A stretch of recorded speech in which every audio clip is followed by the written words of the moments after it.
तो hello friends, कैसे हैं आप सभी। एक बार फिर से आपका स्वागत है हमारे चैनल स्टडी पर। आज हम लोग बात करेंगे साइंस के टॉप 25 कुछ क्वेश्चंस के बारे में, वन लाइनर क्वेश्चंस के बारे में, जो कि बहुत ही इंपॉर्टेंट है आपके आने वाले एग्जाम के लिए। यदि आप आरआरबी, एनटीपीसी या कोई भी सरकारी जॉब का तैयारी करते हैं तो उसके लिए बहुत इंपॉर्टेंट है। तो चलिए वीडियो स्टार्ट करते हैं। उससे पहले यदि चैनल को सब्सक्राइब नहीं किया तो जरूर सब्सक्राइब कर लिए ताकि हमारा डेली का नोटिफिकेशन आपको मिल सके। तो चलिए स्टार्ट करते हैं हमारा क्वेश्चन नंबर 1 के साथ।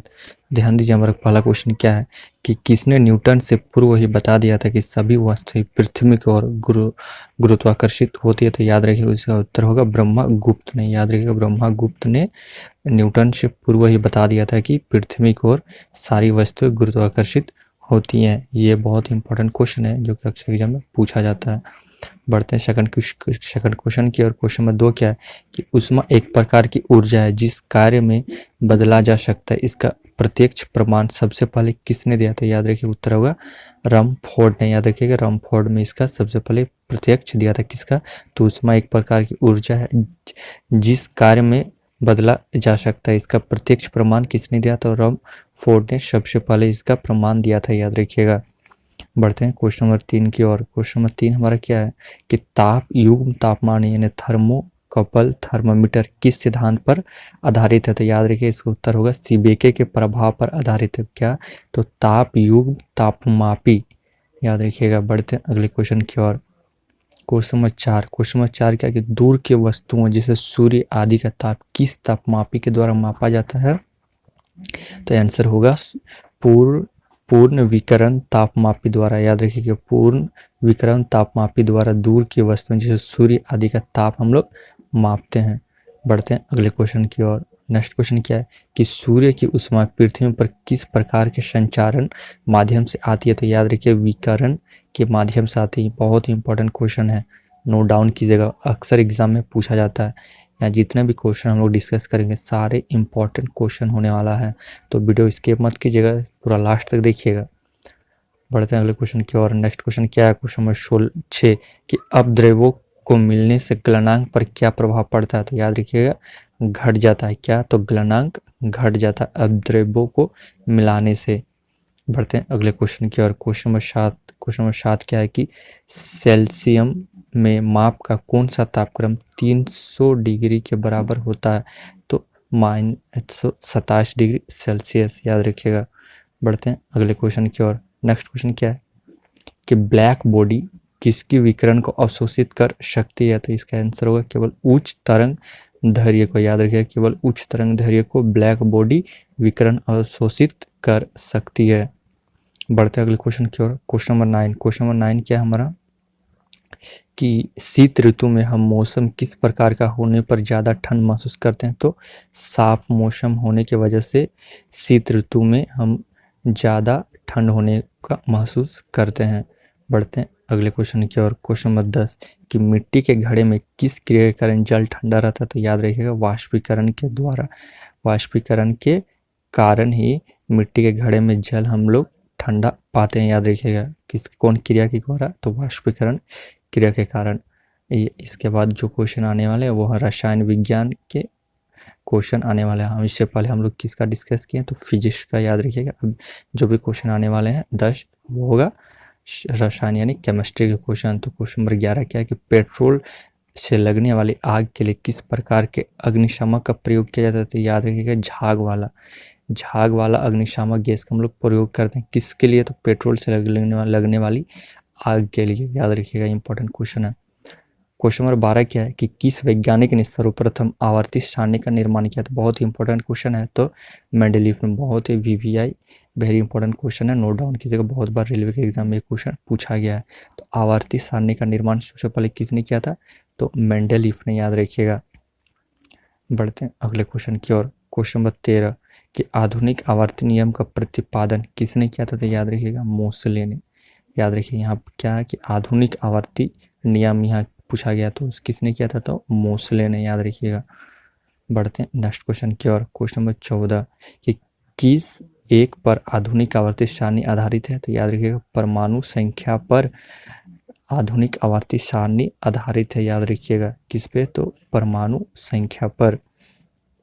बढ़ते हैं अगले क्वेश्चन की ओर। क्वेश्चन नंबर 15 कि मैग्नीशियम धातु का निष्कर्षण मुख्यतः किस अयस्क से किया जाता है? तो याद रखिए कार्नालाइट से। याद रखिए कार्नालाइट से मैग्नीशियम धातु का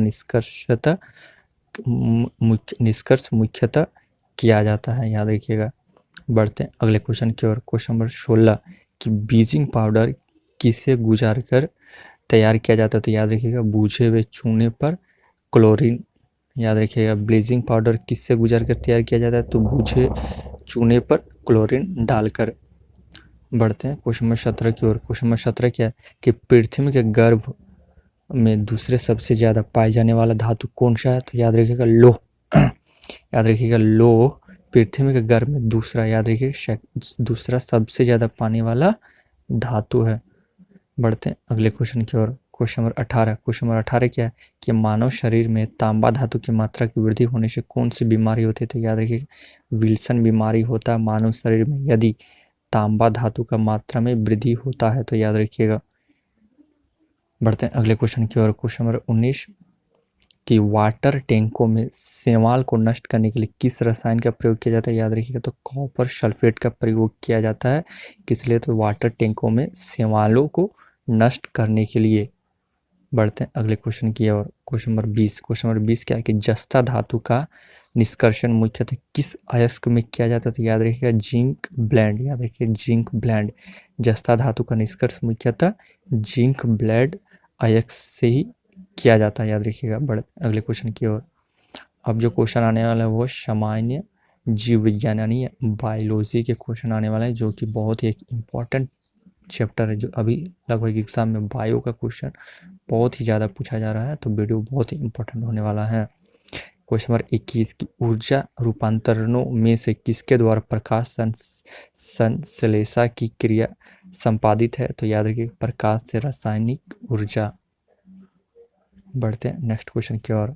क्वेश्चन नंबर नेक्स्ट क्या है कि प्रकाश संश्लेषण में हरे पौधे द्वारा कौन सी गैस छोड़ी जाती है? तो याद रखिएगा ऑक्सीजन। याद रखिएगा ऑक्सीजन छोड़ी जाती है किससे? तो हरे पौधे द्वारा प्रकाश संश्लेषण के टाइम ऑक्सीजन छोड़ता है और कार्बन डाइऑक्साइड लेता है, याद रखिएगा। ये भी एक इम्पोर्टेंट क्वेश्चन है। बढ़ते हैं अगले क्वेश्चन की ओर। क्वेश्चन नंबर 22 कि किस पादप हार्मोन के छिड़काव से अनिषेक फल प्राप्त किया जाता है? तो याद रखिएगा ऑक्सीन। याद रखिएगा ऑक्सीन। किस पादप हार्मोन के छिड़काव से निषेक फल प्राप्त होता है? तो ऑक्सीन। बढ़ते हैं अगले क्वेश्चन की ओर। नेक्स्ट क्वेश्चन क्या है कि प्रकाश अनुवर्ती संचालन किसके द्वारा नियंत्रित किया जाता है? तो याद रखिएगा ऑक्सीन के कारण। बढ़ते हैं नेक्स्ट क्वेश्चन की ओर कि पादप वृद्धि अनुपामन के साथ किस भारतीय वैज्ञानिक का नाम जुड़ा? तो याद रखिएगा जेसी बोस का। याद रखिएगा पादप वृद्धि अनुपामन। याद रखिएगा पादप वृद्धि अनुपामन के साथ जेसी बोस भारतीय वैज्ञानिक का नाम जुड़ा हुआ है, जेसी बोस। बढ़ते हैं अगले क्वेश्चन की ओर। नेक्स्ट क्वेश्चन क्या है? क्वेश्चन नंबर 25 कि किस पेड़ को अपनी वृद्धि के लिए सर्वाधिक मात्रा में जल की आवश्यकता होती है? तो याद रखिएगा यूक्लिप्टस। याद रखिएगा यूक्लिप्टस एक पौधा है, एक पौधा है, पेड़ है जो अपने वृद्धि के लिए सर्वाधिक जल की उनको आवश्यकता होता है, यूक्लिप्टस पेड़ को। बढ़ते हैं अगले क्वेश्चन की ओर। नेक्स्ट क्वेश्चन क्या है? क्वेश्चन में 26 के पेड़ों के पत्तियों में पाए जाने वाला हरा पदार्थ क्या कहलाता है? तो याद रखिए क्लोरोफिल कहलाता है। पेड़ों के पत्तियों में पाए जाने वाला हरा पदार्थ का नाम क्या है? तो क्लोरोफिल, याद रखिएगा। बढ़ते हैं नेक्स्ट क्वेश्चन की ओर। क्वेश्चन नंबर 27 क्या है कि पादप रोगों में सबसे उत्तरदायी कारक कौन है? तो फफूंदी। याद रखिएगा कि पादप रोगों में सबसे उत्तरदायी कारक कौन है? तो फफूंदी। याद रखिएगा फफूंदी। बढ़ते हैं अगले क्वेश्चन की ओर। नेक्स्ट क्वेश्चन क्या है कि हरित बाली रोग किस फल में से संबंधित है? तो याद रखिए बजरा से संबंधित है। कौन सा रोग था? हरित बाली रोग। क्या लिखिएगा? हरित बालित रोग। याद रखिएगा किससे? तो बजरा से संबंधित है। बढ़ते हैं अगले क्वेश्चन की ओर। नेक्स्ट क्वेश्चन क्या है कि टिक्का रोग किस फल से संबंधित है? तो याद रखिएगा मूंगफली से। टिक्का रोग इंपॉर्टेंट, ये दोनों ही क्वेश्चन इंपॉर्टेंट है। याद रखिएगा कि टिक्का रोग किस फल से संबंधित है? तो याद रखिएगा मूंगफली से। अगला क्वेश्चन क्या है? हमारा लास्ट क्वेश्चन कि धान का प्रसिद्ध रोग खेरा रोग, याद रखिएगा धान में कौन सा एक रोग होता है जो कि सबसे प्रसिद्ध है, तो खेरा रोग किसके कारण होता है, तो जस्ता की कमी के कारण धान में खेरा रोग होता है, याद रखिएगा जस्ता के कमी के कारण। वीडियो यदि अच्छा लगा तो ज़रूर से एक लाइक कीजिए और वीडियो को जितना हो सके शेयर कीजिए, और चैनल को सब्सक्राइब नहीं किया तो ज़रूर से सब्सक्राइब करके बगल में एक बेल आइकन है उसको ज़रूर से ऑन कर दे ताकि डेली का नोटिफिकेशन आपको मिल जाएगा। मिलते हैं इसी तरह एक नेक्स्ट महत्वपूर्ण टॉपिक के साथ, तब तक जय हिंद जय भारत। एग्जाम का तैयारी करते रहिए।